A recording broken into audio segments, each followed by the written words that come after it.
Hello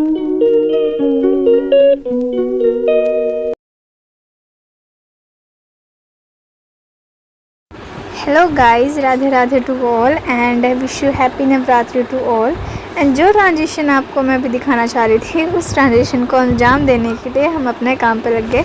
तो सबसे पहले जो हमने जिसमें हमें जो उगानी थी, तो हमने उसको अच्छे से उन पर यंत्र जी बनाए हैं। एंड जिस प्लेट पर हमें दिया वगैरह जलाना है, उसको भी हमने अच्छे तरीके से डेकोरेट कर लिया।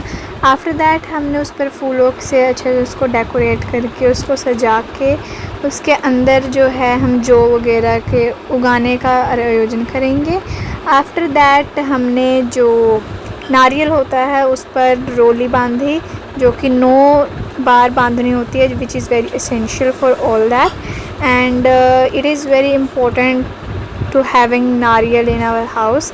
सो बेसिकली उसके बाद हमने जो लोटा है पीतल का, उसमें पानी भरा सो दैट हम उसमें अपने नारियल को लगा सकें। उसके बाद हमें क्या करना होता है, जो भी हमारे पास सामग्री है, जैसे कि मैंने गेहूँ, चावल, कुछ ड्राई फ्रूट्स, लौंग, इलायची एंड जो भी आपके पास है, इवन दैट चंदन वगैरह, जो भी आप मीठे में चढ़ाना चाहते हो, वो सब कुछ आप अर्पित कर सकते हो। आपके श्रद्धा अनुसार, आपके कैपेबिलिटी के अनुसार आप उसमें कुछ भी ऐड कर सकते हो एज़ योर विश। एंड उसके बाद हम जो है आम के पत्ते होते हैं, हम उस पत्तों को अच्छी तरीके से चारों तरफ, चारों दिशाओं में फैला देते हैं सो दैट हम उस पर नारियल को अच्छी तरीके से टिका सकें, क्योंकि ये बहुत महत्वपूर्ण स्टेप है। तो हमें इसको करने के लिए बहुत सावधानी भी बरतनी होती है। उसके ऊपर जो हम प्लेट चढ़ाएंगे, उस पर हमें जो है चावल जो बहुत ही महत्वपूर्ण माना जाता है हिंदू सनातन धर्म में, उसको चढ़ाकर हम उसके ऊपर नारियल को बिठाएंगे, जो कि 9 दिनों तक वो उसी पोजीशन में, उसी जगह पर होंगे। एंड उनको चरण छूते हुए हम प्रतिज्ञा करते हैं कि हमारा ये सारे दिन बहुत अच्छे जाएं। उसके बाद हम जो है जो भी हमने सजाया था, उसको उन्हीं के साइड में रख देंगे। एंड उसमें जो भी हमें मिट्टी वगैरह भरनी है, जितनी मिट्टी हम लेके आए हैं, उन सारी मिट्टी को अच्छी तरीके से बेस बनाकर, जो भी डले हैं उनको फोड़कर हम उसको अच्छे तरीके से उसमें जौ डालेंगे। जौ को आप चाहो तो थोड़ी देर पहले भिगो के रख सकते हो सो दैट वो बहुत अच्छा खिलता है एंड उसका बहुत ही पॉजिटिव रिज़ल्ट आता है, which is so optimistic for all that. And उसके बाद जौ को लगाने के बाद आपको उसके ऊपर थोड़ी थोड़ी सूखी मिट्टी और डाल देनी है सो दैट बेस जो है वो अच्छी तरीके से बने, और उसके ऊपर मिट्टी का भी जो है उसके ऊपर कवरिंग हो जाए। उसको अच्छी तरीके से, जो भी डले वगैरह हैं वो सब फोड़कर उस पर अच्छी तरीके से रख दो। उसके बाद गंगा जल से छिड़काव करो, सारी देवी देवताओं को स्नान कराओ, और अच्छी तरीके से जो भी पानी हमने उसमें लिया है वो उस पर थोड़ा थोड़ा छिड़का दो, क्योंकि स्टार्टिंग में हमें थोड़ा सा पानी उसमें देना होता है, और बहुत ज़्यादा क्वांटिटी में नहीं, बट थोड़ी क्वांटिटी में। उसके बाद अगर आप खंड जोत जलाना चाहते हो, तो आप उस खंड जोत को जलाने के लिए जो भी सामग्री है, घी, जोत वगैरह, उसको अच्छी तरीके से सेटलमेंट करो।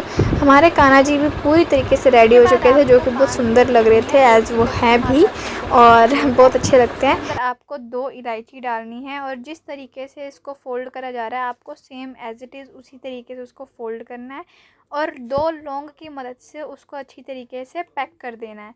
उसके बाद आपको उसको लक्ष्मी माता को एज़ अ भेंट के स्वरूप में उनको चढ़ाना है, जो कि बहुत ही हिंदू सनातन धर्म में ये बहुत ही महत्वपूर्ण स्टेप है। तो आप इसको ज़रूर करें अपने घर में, क्योंकि ये सुख, शांति और समृद्धि का प्रतीक है।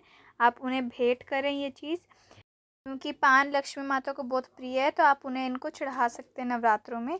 उसके बाद माता दुर्गा को फूल अर्पित करें, जो भी आपके घर पर मिलता है। उनका फेवरेट फूल अड़हुल का फूल है, तो आप उनको वो अर्पित कर सकती हैं। सारे देवी देवताओं का आपको फूल चढ़ाने हैं, और ध्यान रहे कि लक्ष्मी माता को गुलाब का फूल बहुत प्रिय है, तो आप उन्हें गुलाब का फूल ज़रूर चढ़ाएं। और उसके बाद सभी देवी देवताओं को फूल अर्पित करने के बाद आपको ध्यान रखना है इस बात का कि आपने जो कलश अर्पित किया है, आप उनको भी सजाएं फूलों से, क्योंकि दुर्गा माता को ये चीज़ बहुत ही ज़्यादा अधिक प्रिय है। तो आप उन्हें भी अच्छी तरीके से सजाएं, और जो जो आपने उगाने के लिए रखी है, आप उसको भी अच्छी तरीके से डेकोरेट करें, सो दैट आपको अधिक पुण्य मिलेगा। उसके बाद जो भी हमने खेती उगाई थी, जो हमने भेंट करी है दुर्गा माता को, आप उसको भी सजाएं अच्छी तरीके से फूल के साथ। हमने उनको अच्छी तरीके से सजाया है। उसके बाद हमने अपने लड्डू गोपाल को भी फूल भेंट किया है, क्योंकि वह हमारे घर का एक सदस्य हैं और भगवान भी हैं। उसके बाद जोत जलाने के लिए हम तैयारी कर रहे थे, जो कि खंड जोत भी जलानी है। और उससे पहले हम माता रानी को श्रृंगार का सामान अर्पित करेंगे भेंट स्वरूप, जो कि उनको बहुत प्रिय है। जो भी इम्पोर्टेंट चीज़ें हैं हम उनको भेंट करेंगे। और मैंने कपड़े भी, सूट था वो भी उनको भेंट किया है, जो कि लाल रंग का है और उनको बहुत प्रिय भी है। और उसके बाद जो भी आपके पास है आप उनको भेंट कर सकते हैं, क्योंकि वो भाव देखते हैं, सामान नहीं। और उसके बाद आप उनको प्रसाद के रूप में उनको मिश्री का भोग चढ़ा सकती हैं, दही खिला सकती हैं, जो भी आपके पास है आप वो चढ़ाइए। इस टाइम मैं उन्हें मिश्री का भोग चढ़ा रही हूँ, जो कि माता रानी को बहुत ज़्यादा प्रिय है। एंड आफ्टर दैट हमने पूजा की तैयारी शुरू कर दी है। जो भी जोत वगैरह लगानी थी हमने जोत लगा ली है। उसके बाद हाथों में गंगा जल लेके मैं ये प्रतिज्ञा कर रही हूँ कि मेरे 9 के 9 व्रत बहुत ही अच्छी तरीके से पूरे हो जाएं। माता रानी अपनी कृपा आशीर्वाद मुझ पर बनाए रखें कि ये जोत जो मैं जलाने वाली हूँ वो अच्छी तरीके से बिना खंडित हुए जल जाए, और मैं जो व्रत रख रही हूँ उनमें वो मेरे पर अपना भरपूर आशीर्वाद बनाए रखें। माता दुर्गा अपना आशीर्वाद सभी पर बनाए रखें। उसके उसके बाद हमने खंड जोत का आरंभ किया।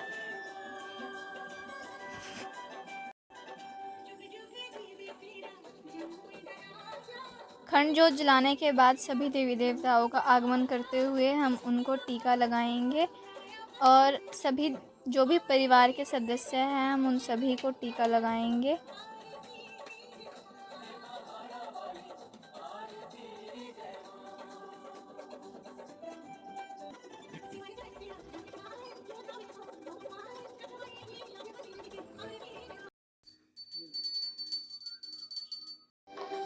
उसके बाद हमने माता रानी की आरती करी। सभी परिवार के साथ मिलकर हमने उनकी आरती करी और उनको घर पर बुलाने के लिए उनका आगमन किया।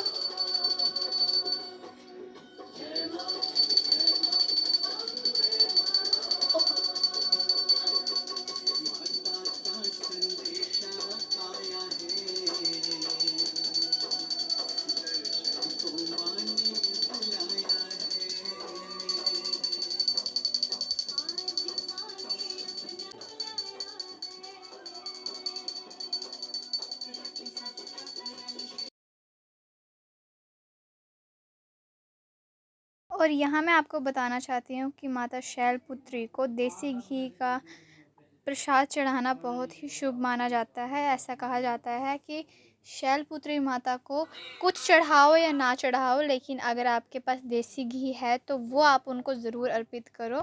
ये बहुत ही शुभ कार्य माना जाता है। तो अगर आपके पास है तो आप उन्हें ज़रूर चढ़ाएं, और अगर नहीं भी है तो जो भी आपके पास है आप उन्हें भाव के साथ उन्हें चढ़ा सकते हैं। फिर उसके बाद जो भी श्रृंगार का सामान है, जो भी हम माता जी को चढ़ा सकते हैं वो आप चढ़ाइए। अभी इस समय मैं माता रानी को बिंदी भेंट कर रही हूँ। और अगर मैं आपको कंप्लीट ओवरव्यू दिखाऊं तो सबसे पहले माता जी हैं जो बीच में विराजमान हैं, उनके साथ में उनकी मूर्ति और उनका कलश स्थापना हमने बहुत अच्छे ढंग से किया हुआ है। और इसी के साथ अगर आपको ये वीडियो अच्छी लगती है तो please subscribe this channel and like this video. पूरा का पूरा जो सेटअप था वो बहुत ही अच्छा लग रहा था और मुझे बहुत खुशी हुई ऐसा सेटअप करके। अगर आपको ये वीडियो अच्छी लगी तो do subscribe this channel and like this video too. ऐसे ही मिलते हैं आपसे अगली वीडियोज़ में, तब तक के लिए बाय।